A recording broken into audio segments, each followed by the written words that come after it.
Hello everyone. बच्चों, आज हम स्टार्ट करते हैं माइक्रो इकोनॉमिक्स का आपका next chapter and that is production function. ठीक है, प्रोडक्शन फंक्शन है क्या? अब ये आपका सबसे पहली बात है, आपको अब जो चीज़ है ना, थोड़ा सा प्रोड्यूसर के पॉइंट ऑफ व्यू से अब आप सोचना शुरू करेंगे इस चैप्टर को पढ़ने के लिए। ठीक है, हम प्रोडक्शन की बात यहाँ पे कर रहे हैं। इससे पहले जो हम पढ़ रहे थे, हम डिमांड की बात चल रही थी, कंज्यूमर के पॉइंट ऑफ व्यू से चीज़ें चल रही थी। अब जो चीज़ें हैं वो एक प्रोड्यूसर के पॉइंट ऑफ व्यू से समझनी है आपको। ठीक है, तो पहली चीज़, व्हाट इज़ प्रोडक्शन? प्रोडक्शन को अगर आप सिंपल टर्म में देखो, जब आप चाय बनाते हो, ठीक है, जब चाय बन के आती है कप में, उसमें क्या क्या डाला? पानी डाला, पत्ती डाली, चीनी डाली, दूध डाला, तो वो सब क्या थे? वो सब थे इनपुट्स आपके, जो आपने एक आउटपुट दैट इज़ टी बनाने के लिए करे। या फिर आप एक केक का मान सकते हैं, मैदा ली, चीनी ली, दूध लिया, ऑयल लिया, इन सबको मिक्स करा एंड यू गॉट ब्रेड या केक आपने बनाया, तो that is your output. So production क्या होता है? It means any process that convert a commodity into different commodity. ठीक है, it refers to transformation of input into output. Like आपने सारे इंग्रेडिएंट्स से, सारे इनपुट से जो चीज़ बनाई, दैट इज़ आउटपुट जो है आपका, that is called production. Clear? What is production function? Production function होता है इन सब इनपुट को मिला के जो आप बेस्ट एक आउटपुट बनाते हो, दैट इज़ प्रोडक्शन फंक्शन। तो it is basically the relationship between the input and output. तो production function is the technological relation between physical input and output of goods. जैसे अगर आपके कुछ भी इनपुट्स हो सकते हैं कोई भी चीज़ बनाने के लिए, अगर मैंने टी बनाया तो टी में आपकी टी लीव्स हो गई, आपकी शुगर हो गई, मिल्क हो गया, वाटर हो गया, अदरक हो गई, कुछ भी इन सबको मिला के क्या बनाया आपने? Output, that is your T. कुछ और अगर आपका इनपुट होगा तो वो यहाँ पे आएगा and that will be your output. तो जो रिलेशन है इन दोनों का, this is called functional relationship between input and output, that is called production function. अब प्रोडक्शन फंक्शन की अगर मैं कुछ छोटी छोटी बातें आपसे बताऊं तो बेसिकली क्या बताता है production function? It shows the it specifies maximum output with given input, से आप कितना मैक्सिमम आउटपुट कर सकते हैं। ये रिलेशन बताता है इनपुट और आउटपुट के बीच में। It is always defined with technology, कौन सी टेक्नोलॉजी आप यूज़ कर रहे हैं उस प्रोडक्शन में। इफ़ इम्प्रूवमेंट होगा टेक्नोलॉजी में तो ऑफकोर्स आपका आउटपुट भी इंक्रीज़ होगा। ठीक है, it includes technically efficient method of production. इसके अंदर ये भी बात, हम टेक्निकली एफिशिएंट मेथड यूज़ कर रहे हैं प्रोडक्शन। ठीक है, तो कोई हम ये मान के चलते हैं इनएफिशिएंट मेथड नहीं, एफिशिएंट मेथड, जो बेस्ट पॉसिबल मेथड है, that you are using for production. Clear? तो this is your production function. अब क्या बात आती है, that is short run production और एक लॉन्ग रन प्रोडक्शन। हमारे पास जो प्रोडक्शन होता है वो एक शॉर्ट रन के लिए भी कर सकते हैं हम, कि कम टाइम में आपको आउटपुट प्रोड्यूस करना है, और एक लंबे टाइम में भी प्रोडक्शन।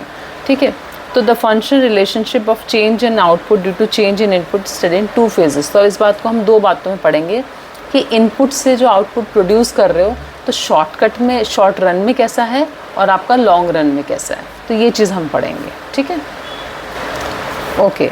अब देखो बेटा, बच्चों, शॉर्ट रन क्या होता है? शॉर्ट रन एक ऐसा पीरियड है जहाँ पे मान लो वो डिफरेंट यूनिट्स के लिए, प्रोडक्शन यूनिट्स के लिए डिफरेंट शॉर्ट रन हो सकता है। हो सकता है एक पेन बनाने वाली कंपनी के लिए शॉर्ट रन कुछ और हो, एक चिप्स बनाने वाले के लिए कुछ और हो, एक निडल बनाने वाले के लिए कुछ हो, या चाय बनाने वाले के लिए कुछ और हो। ठीक है, तो ये शॉर्ट रन का ये नहीं कि एक डिफाइंड टाइम है कि 3 मंथ्स 4 मंथ्स ये सबके लिए सेम है, नहीं। It will be different for different production units. ठीक है, तो बस फ़र्क कहाँ पे है? फ़र्क यहाँ पे है कि जब आप इनपुट से आउटपुट बनाएंगे, और अगर आपको प्रोडक्शन चेंज करना है, ज़्यादा बढ़ाना है या कम करना है, तो आप चेंज कर पा रहे हैं सारे इनपुट्स को, अपनी सारी चीज़ों को चेंज कर पा रहे हैं रिक्वायरमेंट के हिसाब से, या नहीं कर पा रहे हैं। ठीक है, तो वो डिफ़ाइन करेगा आपका शॉर्ट रन या लॉन्ग रन है। तो शॉर्ट रन की अगर हम बात करते हैं तो it refers to the period in which output can be changed by changing only variable factors. Actually हमारे पास दो तरह के फैक्टर्स होते हैं, एक होता है वेरिएबल और एक होता है फिक्स्ड। वेरिएबल फैक्टर्स बच्चों वो वाले फैक्टर्स होते हैं जिनको आप चेंज कर सकते हो। अगर आपको प्रोडक्शन कम करना है या ज़्यादा करना है तो you can change them easily. Like labour है, अगर मुझे कम प्रोडक्शन करना है तो मैं, अगर मान लो अभी 10 लेबर मेरे यहाँ काम करती है, मुझे लगा कि मुझे प्रोडक्शन कम करना है तो 5 कर दूँगी, 6 कर दूँगी। मुझे लगा नहीं बढ़ाना है तो I can increase that, I can take it to up to 15 20 बढ़ा दूँगी। या मुझे रॉ मटेरियल अपना प्रोडक्शन बढ़ाना है तो मैं रॉ मटेरियल ज़्यादा लेके आ जाऊँगी। मुझे कम करना है तो रॉ मटेरियल मैं कम कर दूँगी। पावर मुझे कम चाहिए, इलेक्ट्रिसिटी ज़्यादा चाहिए, फ्यूल मुझे कम ज़्यादा, तो जिन चीज़ों को मैं ईजिली चेंज कर सकती हूँ, those are called variable factors. बहुत इंपॉर्टेंट चीज़ है। सेकेंड, फिक्स फैक्टर जिनको चेंज करना इज़ नॉट दैट ईजी। जैसे कि फैक्ट्री की बिल्डिंग है, अब जिस बिल्डिंग में आपकी सारी मैन्युफैक्चरिंग या प्रोडक्शन चल रहा है वो फिक्स्ड फैक्टर है, ठीक है, जिसको चेंज करना इतना आसान काम नहीं है। मशीनरी आपने लगा दी बड़ी बड़ी, उसको चेंज करना इतना नहीं है, इक्विपमेंट्स हैं, तो ये सब चीज़ें आती हैं फिक्स फैक्टर। तो ये क्या बोलते हैं कि शॉर्ट रन जब होता है उसमें जब हम प्रोडक्शन कर रहे हैं कोई भी चीज़ का, तो उसमें सिर्फ शॉर्ट रन के अंदर हम वेरिएबल फैक्टर्स को चेंज कर सकते हैं, यानी इनको चेंज कर सकते हैं, हम फिक्स्ड फैक्टर्स को चेंज नहीं कर सकते शॉर्ट रन के अंदर, ठीक है। तो factors are classified into variable and fixed in short run में हम दो पार्ट्स में डिवाइड कर सकते हैं अपने फैक्टर्स यानी इनपुट्स को, कुछ को फिक्स्ड मान सकते हैं, कुछ को वेरिएबल मान सकते हैं। वेरिएबल जिनको हम चेंज कर देंगे टाइम्स के साथ अगर रिक्वायरमेंट है, और फिक्स्ड जिनको हम कुछ नहीं कर सकते। तो जब शॉर्ट रन है तो आपके कुछ फैक्टर्स वेरिएबल रहेंगे, कुछ फिक्स्ड रहेंगे। लेकिन जब लॉन्ग रन है, अगर आपके पास लॉन्ग रन का टाइम है, तो आपके सारे फैक्टर्स वेरिएबल हो जाते हैं, यानी कि ये वाले भी फिक्स्ड वाले थे ना, ये भी वेरिएबल हो जाते हैं, ठीक है, क्योंकि आप सारे फैक्टर्स को चेंज कर सकते हो because you have enough time to change them. So all your inputs, all your factors are variable. तो it long run refers to a period in which output can be changed by changing all the factor of productions. Firm can change its factory size, new technology, new machinery, new plant, anything firm can change in long run, right? Now next term is what is product. हमने production पढ़ा, जो output होता है that is production, ठीक है। And product भी क्या है, इट इज़ प्रोडक्ट और output, it refers to volume of goods produce, जितना आपने प्रोडक्शन किया बाय अ फर्म और या कोई भी industry during a specific period of time. अगर आपके पास 1 साल का टाइम है या 6 महीने का है या 1.5 साल का है, उसमें आपने कितना प्रोडक्शन किया, that is your product, clear, that is your output. अब प्रोडक्ट को हम 3 तरह से देखते हैं, ठीक है। It can be look from 3 angles. एक होता है टोटल प्रोडक्ट, एक होता है मार्जिनल प्रोडक्ट और एक होता है average product, clear. Total product क्या है? Total product is total output, total production, total quantity produced. तो total product refers to total quantity of goods produced by a firm during a given period of time with given number of inputs के साथ जो आपने बनाया। इसको TP, TPP, total return, total output, कुछ किसी भी नाम से आप बोल सकते हो। एग्जाम्पल जैसे 10 लेबर ने मिलके 60 kg राइस बनाए, तो 10 लेबर ने कितने बनाए टोटल? 60 kg। तो टोटल प्रोडक्शन कितना हुआ? 60 kg। This 60 kg is your total product, जितना आपने उस टाइम में प्रोडक्शन किया पूरे टाइम में, that is your total product, clear. अब एवरेज प्रोडक्ट क्या होता है? एवरेज को हम एवरेज रिटर्न भी बोल देते हैं। ये होता है output per unit of variable input, जो हमने इनपुट लगाया है वेरिएबल, उस एक इनपुट ने कितना प्रोड्यूस किया, ठीक है। वहाँ तो हमने सारे मिला के टोटल बता दिया कितना प्रोडक्शन। यहाँ हम बता रहे हैं कि output per unit of variable input कितना है, यानी कि अगर 60 kg राइस बनाया था तो कितनी लेबर ने बनाया था? 10 लेबर ने मिलके। तो हम ये बोल रहे हैं कि तो एक लेबर ने कितना प्रोडक्शन किया, तो मैं अगर 60 को if I divide by 10 I will get 6 kg, यानी कि एक लेबर ने 6 किलो आपका राइस बनाया। तो this is your average product, clear. आपको तो इसका फॉर्मूले से भी या तो आप डायरेक्ट भी समझ सकते हैं, टीपी को डिवाइड कर दो नंबर ऑफ़ यूनिट से, कि टोटल प्रोडक्शन कितनी यूनिट ने मिलके बनाया, उसको डिवाइड करोगे तो आपका एक का आंसर आ जाएगा वो, clear. Now next is marginal product. Marginal product क्या होता है? It refers to addition to total product when one more unit of variable factor is employed.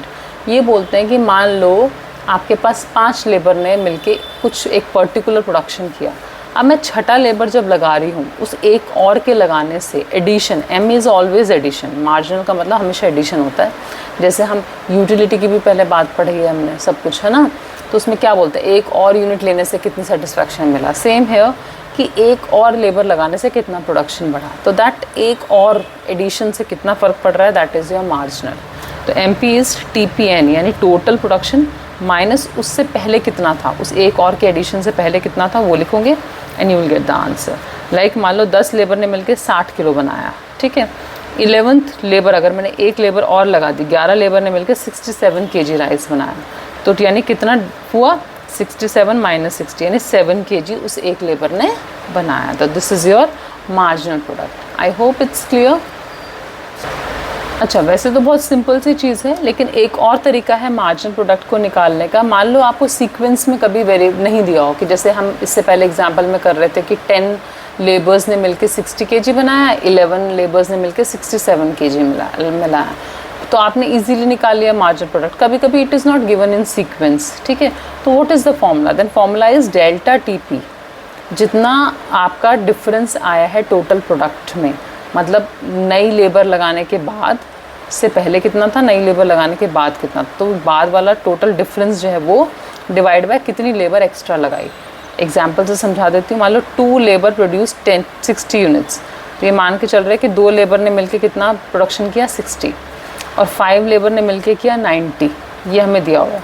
तो हमारा MP निकालो। तो हम क्या करेंगे, पहले देखेंगे कि टोटल प्रोडक्ट में डिफरेंस क्या है। मतलब पहले 90 नया है, 60 पुराना है, तो 90 में से नए वाले में से पुराना माइनस कर दो, यानी कि this is change in total product. तो कितना हो गया 30। लेबर कितनी है 5 माइनस 2, तो नीचे प्रोडक्शन में चेंज ऊपर, और नीचे लेबर में चेंज कितना 3। तो this is your 10 is your answer. Clear? मतलब टोटल प्रोडक्ट 90 था नया, पुराना 60 था, तो 30 डिफरेंस। लेबर नई 5 है, पुरानी कितनी थी 2 थी, तो 3। तो दैट मीन्स 10 यूनिट्स का फ़र्क पड़ा है। 2 से 5 लेबर लगाने में आपका 10 यूनिट्स बढ़ गया आपका। So this is your marginal product. तो ये 2 मेथड्स हैं जिनसे you can easily find out marginal product.